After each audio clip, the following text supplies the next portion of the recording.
Warmest greetings from New Zealand. My name is Annwyn.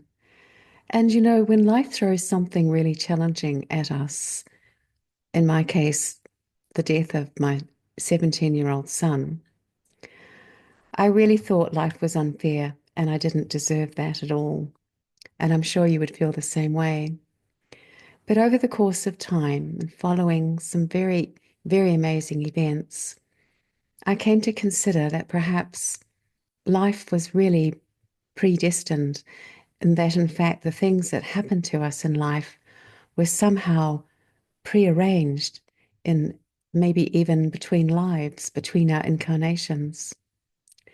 As my life progressed through the first decade of grief for my son Tim, I came to realize this at an even deeper level.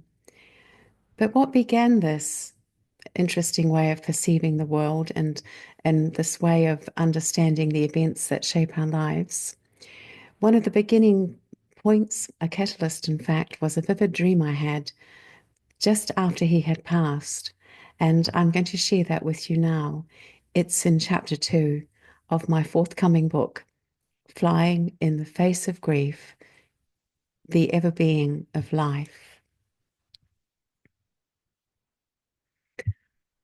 Although appreciating every visitor, Laura and I sighed with relief to be alone at last. Our first day without Tim had passed, something we could never have imagined, now accomplished. Again, we sleep in his bed, burrowing into his smell like puppies in the bottom of a sleeping bag. We agree to leave his sheets unwashed for as long as possible. Laura curls up in Tim's favourite yellow t-shirt, and I bundle his blue and white jacket close to my chest, savouring the last remnant smells of my son. They say smell is the last of our 5 senses to shut down. Perhaps during his last moments, Tim inhaled fragrant freesias growing wild on the side of the hill where he died.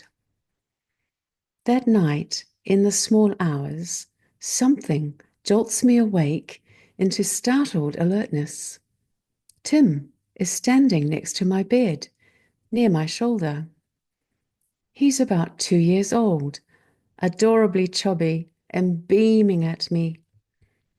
He looks so real.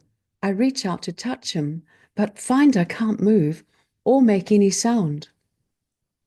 It's as though I'm paralyzed, suspended in a tiny time warp bubble of uncommon stillness.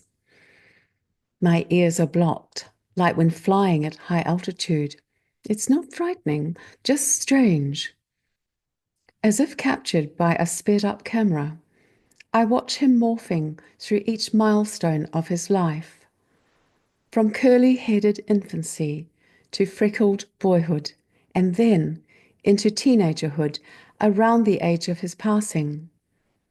Finally, he matures into young adulthood, becoming a strong young man of around 30 years old.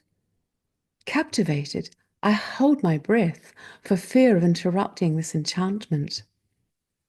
The scene changes, and in astonishment, I watch him shapeshift into a magnificent white owl towering over my bed. He raises and lowers his wondrous wings several times, wafting air across my face, before spreading his feathers to fly upwards and away. The same something that woke me sends me immediately back to sleep.